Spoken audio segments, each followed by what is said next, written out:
Hey, everybody, and welcome back to the Adrenal Fatigue podcast.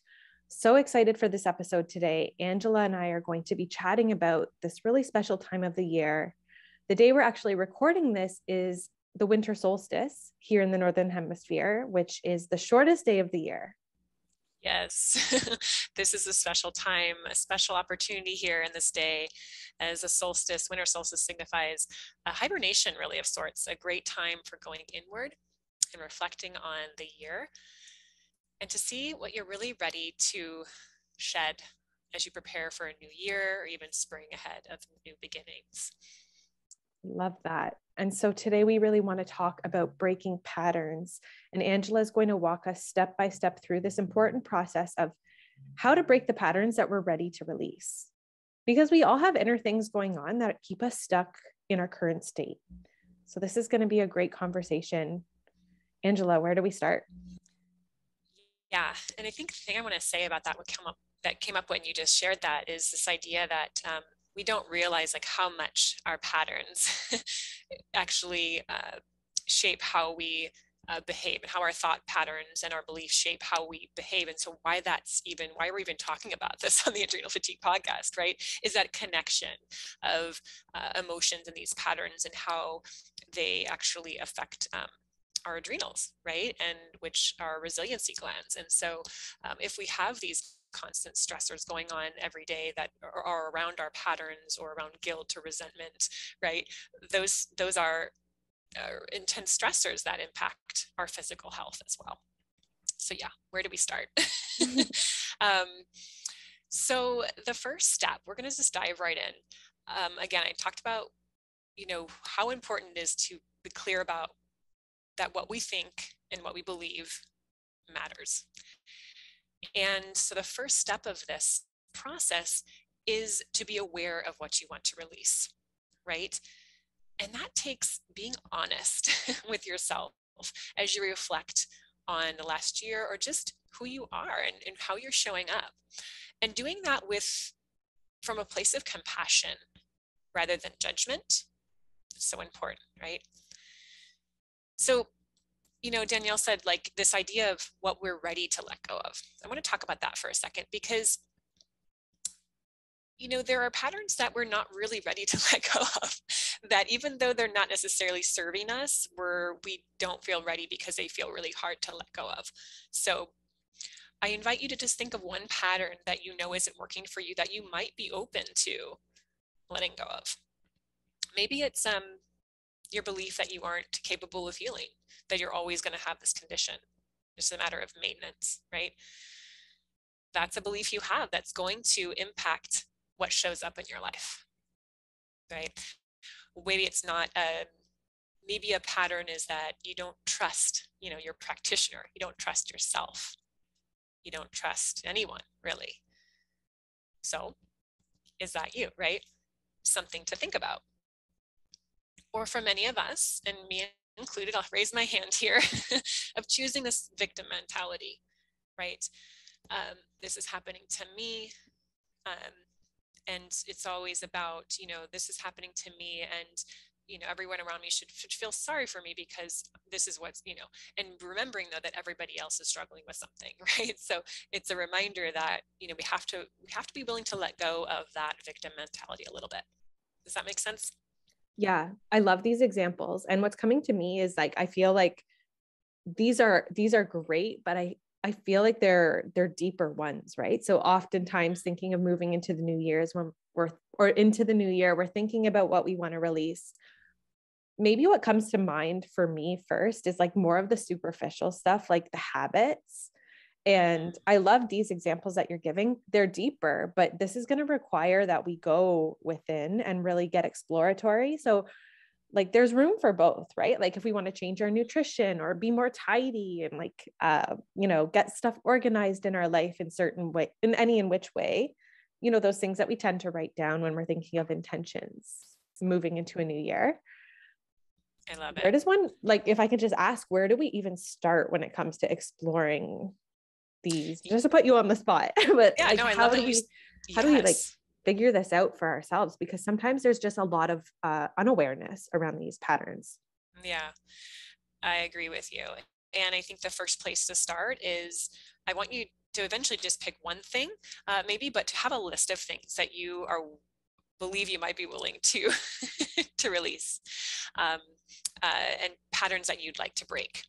I think it's really important for us to have time to self-reflect, if you can, in the next 2 weeks, to actually, maybe it's a time when you leave your family behind, you go to a coffee shop, or maybe your significant other, your partner, takes the kids out of the house if you're a parent, and you have that time to really reflect, to see like what are the patterns that you'd like to let go of that aren't serving you.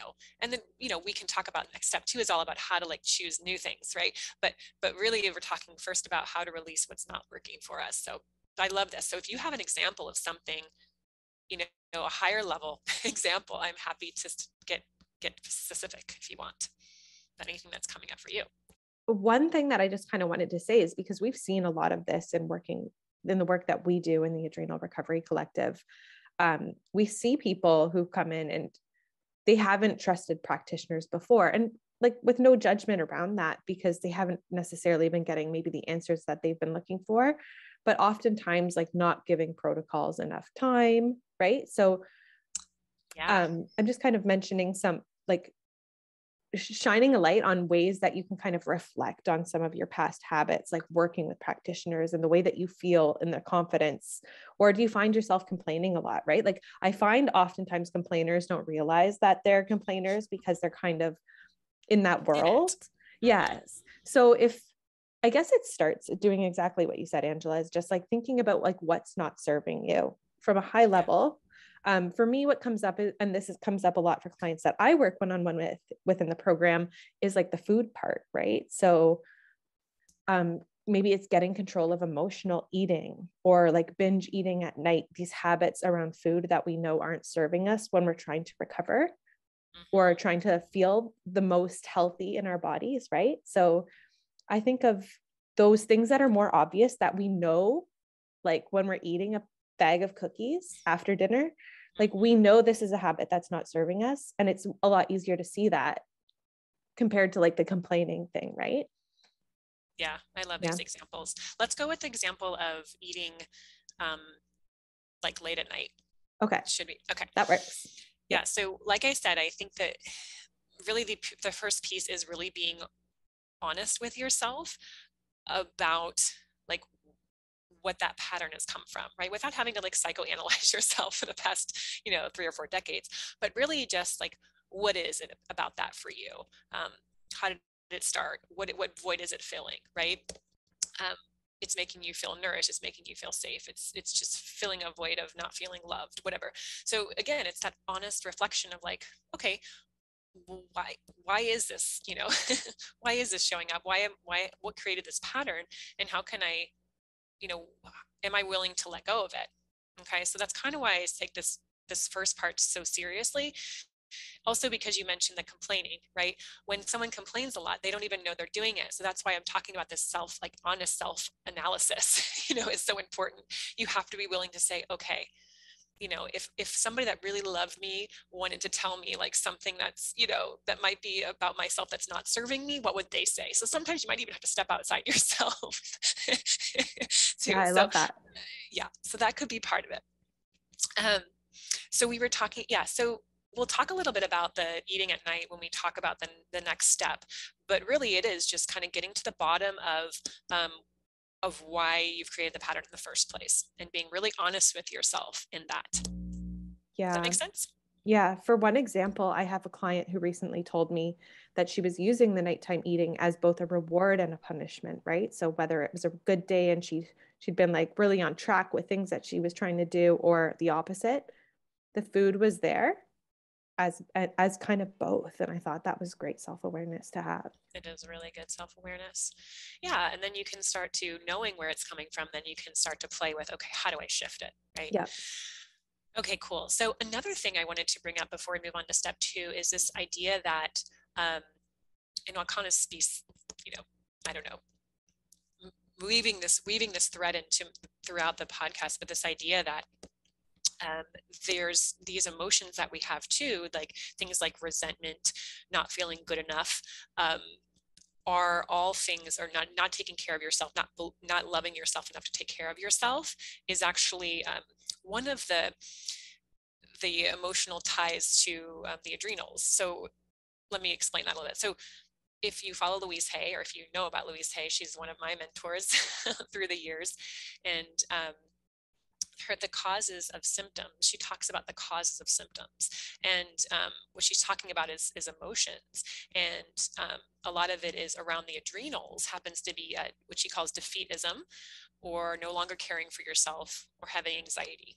Those types of emotions are very powerful and intense, and can actually have great impact on the adrenals, and create a lot of adrenal problems stem from. So just wanted to add that in as like remembering not only just the eating at night, but how powerful just the emotions can be for our physical health. Yeah. And the no longer caring for the self, like that's that one is almost giving me goosebumps, because this was me. I know this was you as well, Angela, but so many of our clients, right? It's like people pleasing and putting yourself right on the bottom of the list. And oftentimes, again, especially with parents, right? I see this a lot with like tired moms that we work with, tired dads. Like there's a whole list of other things that take priority before you even think of yourself, right? Yeah. Yeah. And there's a lot of reasons of where that stems from, right? It could be where, I don't, depending on how we grew up in our parents, right? There tends to be maybe like an overcompensation if our parents weren't, there for us. Or it could be, if you didn't feel loved, or if you had a broken home growing up. I don't know if I love that term, but anyway, your parents split or whatnot. And you somehow took on that whole feeling of not feeling loved, right? Or somehow whatever got you to the point where you stopped believing in the importance of you and taking care of you, somehow it got lost. And I think that's where that comes from. No longer caring for yourself is that you don't truly believe that you are lovable or enough. Now that's pretty deep, but like it's stemming around something like that, right? So just something to think about. Like I think we all, have a little bit of this and are guilty of this to some degree. But how important it is for us to be nourishing ourselves, not only with good food and but also with remembering, our own self-worth, our own taking care of our own wellness in our physical and mental health as well. It's so important. Yeah. And one more thing is like this idea of shedding patterns, right? It's like, if you're ready for something to change in your life and something you've been stuck for a while, this is such a big part of the puzzle for you, because, as Einstein said, I love the quote where he talks about insanity, it's doing the same thing over and over and expecting a different result. So we all wake up in the morning, and if we're always doing the same thing, and we don't necessarily love how we're showing up or love what's showing up in our world, right? Something has to change, and that really does begin with us.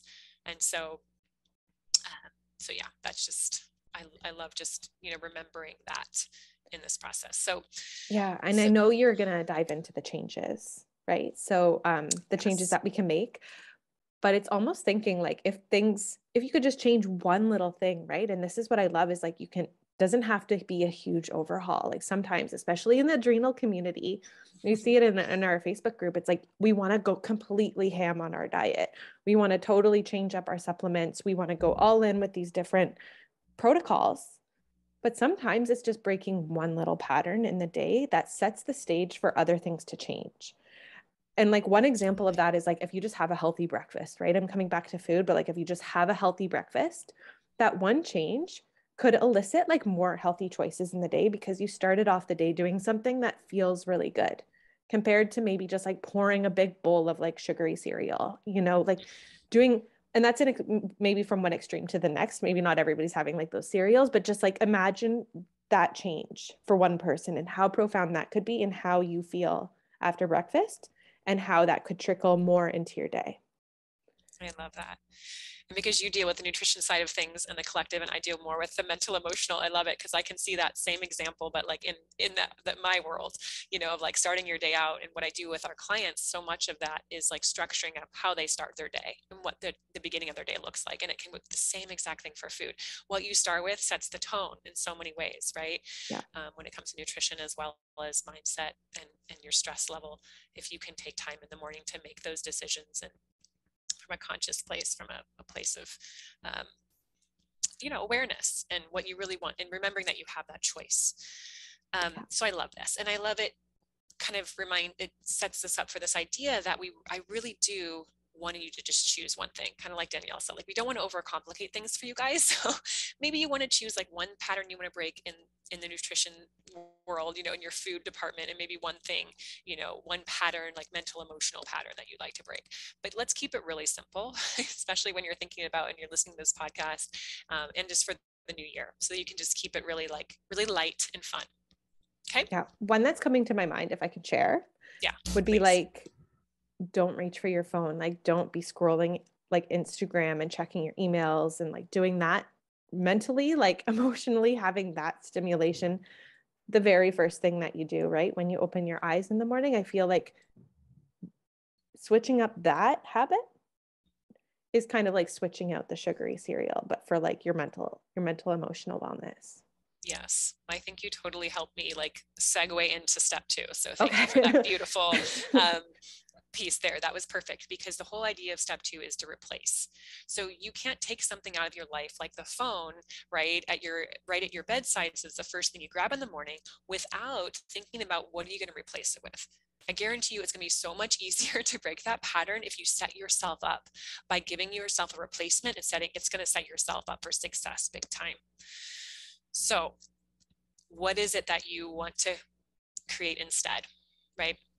And this might be in stages, right? Because maybe you want to switch it with meditation, but it's probably maybe not going to happen right away, right? Like there might be a few steps, baby steps in there you're going to have to take in order to go from waking up and grabbing the phone to waking up and meditating, right? You need to decide what you want to create and how you're going to get yourself there. But the next thing, really step 2 is just all about like, how can you replace or that you can replace it, and what are you going to replace it with? I love that. Yeah. So maybe for the person, with the not waking up, and this is actually one I've been thinking a lot about too, is less time on my screen and my phone. So maybe I've been thinking about how I'm going to do that. Maybe I'm going to put my phone in the other room instead of right by my bedside, where I keep it. And I always keep it on silent and turn the phone off, but I still have it next to me, right? So for some, it might be, that you turn your phone off. It's easier. It's less easy to grab. Or if you're one of those people that wakes up in the middle of the night and that's how you go back to sleep, or that's how you pass the time when you're awake and dealing with insomnia. So maybe it's not having the phone in your room. So thinking about, okay, what am I going to grab instead? Yeah. Is it going to be a journal so I can sort of let go of what's really going on inside? Because really the phone might be just a band-aid, to like you're probably ruminating and you're probably overthinking, and in the phone scrolling is just sort of ignoring what's really coming up. Yeah. And it almost like it becomes a mindless habit, right? Like it's another one of those things that we almost like are not consciously doing, just like that's what we do. But a kind of a cute idea that's popping up for me is like I've been trying to be more mindful of this as well. Just like doing some breath work in the morning before, just getting that sense of grounding before I even like put my feet on the ground and get out of bed. And what if instead of having that phone right beside your bed as the thing that you look to and grab first, it was like a little vase with a cute little flower in it, or a nice crystal, or something else, like anything. It could be a stuffed animal, like something that reminds you to do the breath work. That just like something that is like a reminder of what your intention is, whether it's journaling, like a journal could be there, but for the example of just like simple breath work, which I think we all have a couple breaths in us before we like reach for our phone and hop out of bed. What if it was just like something that could just remind you, like you're replacing the phone with a flower, for example? Yeah. I love that example. The crystal one really spoke to me. I was thinking about that. Oh, I have a crystal right next to my bed. I'd love to do that and just put it on my heart and take some deep breaths and just feel the energy of like the earth, right? The earth element and the crystal, and how beautiful that could be, right? Okay, Something so we're so, starting tomorrow. yeah. Yeah. So whatever resonates with you, and take that example and make it your own. But thinking about, yeah, what you can replace it with, what's going to make you feel, and it just, and gosh, I think it just reminds us too, like, we don't even have to get out of our beds, and just to remember, like, oh my gosh, it's amazing. I'm alive. I'm here. I woke up. I might be exhausted, but I'm alive. And like, I have another day and a new beginning. I have somewhere to start from. And so sounds so much more nourishing and beautiful to wake up that way than to just grab your phone. Yeah. It just Whereas, really does set the tone. yeah. Whereas it's very easy to get caught in the opposite when you're tired, especially struggling with insomnia and burnout, to tell yourself, I feel tired. Oh, like I don't want to get up, right? You're telling yourself this narrative rather than just taking a moment for the gratitude, despite all the hairiness and whatever your situation is right now, but just to see that regardless of what it is, there are still blessings there. Yeah. And like shining a light on them first thing in the morning, it's going to feel really nice. Yeah. Love it.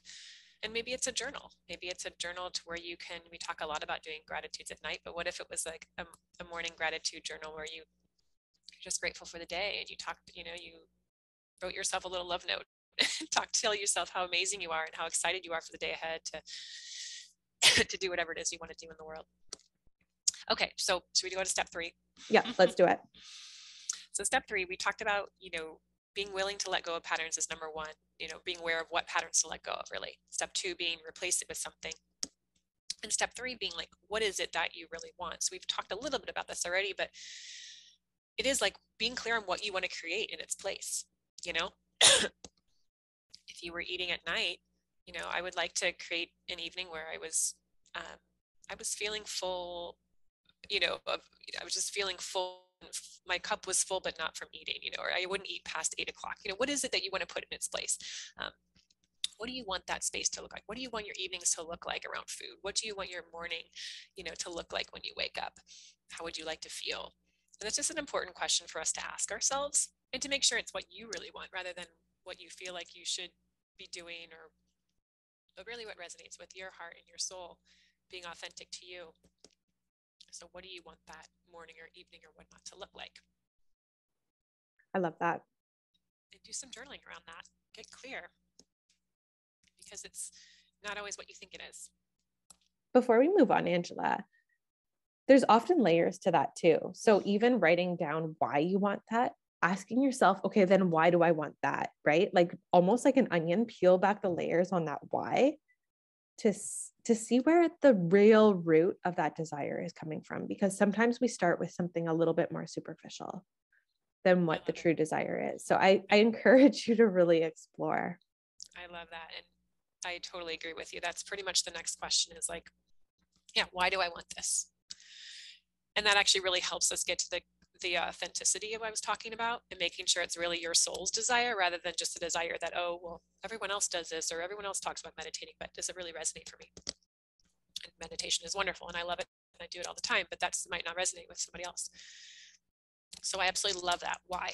So, all right. So you have, what do you really want? That's step 3. And then go to the next step of that, which is asking yourself why you want it. Okay. So step 4, if you had it, what would it look like? What would you look like? So kind of just start to play with this. And this segues into step 5, which is all about visualization. So I want you to actually be able to start picturing yourself, creating this new pattern, right? What does that even look like?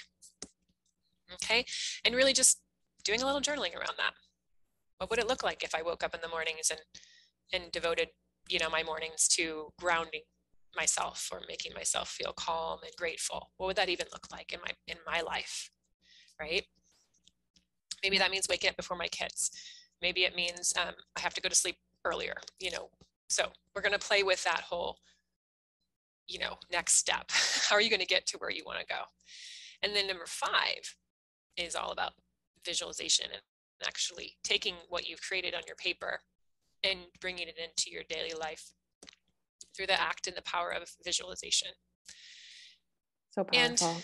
yeah, and for some people, visualization, I found it to be harder than I ever thought it was going to be, because I'm more of a feeler, right? So what I've learned about through years of meditation and practicing visualization is I actually do a lot better than actually trying to visualize something on a screen, which is a great method of, seeing yourself like on a movie screen, and seeing it play out, seeing yourself, how you wake up in the morning and what you want to create on that screen.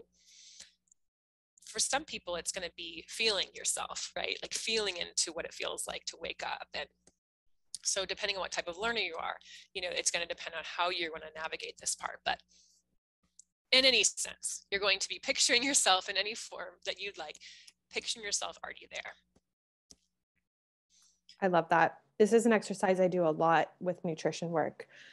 Visualizing you've already hit your dream weight or your dream physical body and how you operate. Like just imagine, I as a visual person, I imagine myself almost like you said on the screen, but however it comes to you, right? Like how would your habits be different if you had that now? What would you be eating for breakfast? What would your exercise routine look like? You can go through your day and how would you be operating if you were at that state? And then a great question. I mean, it's kind of visualized step 4 and step 5 blended together, but it's like, if I did have that now, what would I be doing? And then carrying that into what you're doing now, comparing the two, like what would need to change to even have a little bit more of that right now to get the ball rolling. Absolutely. And it is. And that's what the whole idea of like, what's it going to look like? And how am I going to get myself there? So what are the smaller changes that are going to have to happen in order to get there? And that's sort of what we love walking our clients through, whether it's with nutrition or with mindset and stress. And that's a huge part. And it's not say it's always easy. I'm not going to lie. It's not easy, but it's possible. And you can take this sort of guide that we've given you today and create something, and be able to break it down on how you're going to start to make this shift and how you're going to start to break these patterns for yourself. And I love what you said about, seeing yourself, preparing these meals and seeing yourself on the screen, doing these various things, waking up in the morning and not grabbing your phone and, grabbing something else that means the world to you, or your journal. And then I also want you to not only visualize you doing it, but really connecting with the feelings and the emotions and how you're feeling inside when this is happening. And so that really helps to take it to another level, like energetic level of like, okay, you're not only doing it, but you're feeling confident, you're feeling great, you're feeling alive, you're sitting in your bed like, oh my gosh, I'm feeling this sense of gratitude, and I'm feeling like more alive than I have in a long time, or I have more natural energy. So you start to tap into the feelings, the emotions, and the energetics, or I like to say vibration of it, then it takes it to a whole nother level. And you can really start to bring that experience more into your body, which is going to help you attract it as well. I love that. Thanks, Angela. And I will just say, this is work that if you find yourself visualizing that something that doesn't feel sustainable, like sometimes we tend to go there, and this is where it comes up again. Like I would be a vegan. I would be like totally like autoimmune paleo with a super clean diet, coming back to food again. Like I would meditate for 40 minutes every day. You might have this almost like more grandeur vision of how you think it should be, but in reality, it might not need to be so hardcore, if you will. And this is the work in the Adrenal Recovery Collective that Angela and myself, our incredible doctors, love to simplify this for you. If you're envisioning something that feels too far-fetched for a sustainable, joyful life, like get support, because it probably doesn't need to be as complicated as we can make it in our heads. So true. Yeah, I love that, Danielle. Let's simplify. And like I said, this process that we've guided you through today, consider really taking this time during the next 2 weeks where I know things are going to be busy, but it's actually could be an opportunity for you to step away from the crazy, the intensity of the holidays, and just have this time for reflection. And with winter solstice, I do a lot of women's gatherings and mom circles, and it's like maybe even light a candle and just go into place of like, this is like the darkness, right? Before the light. And so how can I reflect and take what I've learned from this past year and make it better for myself in the coming year. So take these steps. And like Danielle said, like getting it out of your head and on paper. I always talk about this, but it's so true. Getting it out of your head and on paper is like so powerful and allows so much more clarity for you to take steps, because that's honestly where we get stuck, is that we feel overwhelmed. It feels too much. And that's because it's all in our head. If we take it, break it down and put it on paper, it takes the overwhelm out of it completely. Beautifully so there you said. Okay, well, I hope that this has served. A perfect timing to have this conversation as we transition into a fresh new year ahead. Angela, thank you for breaking down the steps so well for us. That was a fun combo. Yes. And let's keep the conversation going. Come join our free Facebook group. It's linked in the show notes. And if you do need support, we still do have our New Year's special on for our Fatigue to Fabulous membership program. So just to let you know about that, this is giving you immediate access to a full Adrenal supportive recovery system. It includes meal plans, meditations, supplement protocols for all the different stages of adrenal fatigue, gut protocols. Like truly, you couldn't ask for, I think, more support in such an affordable container. It's just $49 a month right now, which is almost 60% off the regular price. So the price is going to be going up again in the new year. So if you've been struggling and needing support, this is the perfect time to just get grandmothered or grandfathered in. We'd love to just help make sure that 2022 is going to be a year of amazing transformation for you. Yes. Ditto. So come and join us. It's an amazing, amazing deal. It's next best thing to working with us privately inside the collective. So we'd love to have you there. If you're looking for some more support, if you just feel alone in this, you don't have to do this alone anymore. That's why we created the membership. So we'd love to see you in there. Thanks so much for listening. Yep. As happy always, holidays. Happy holidays. Thanks, Angela.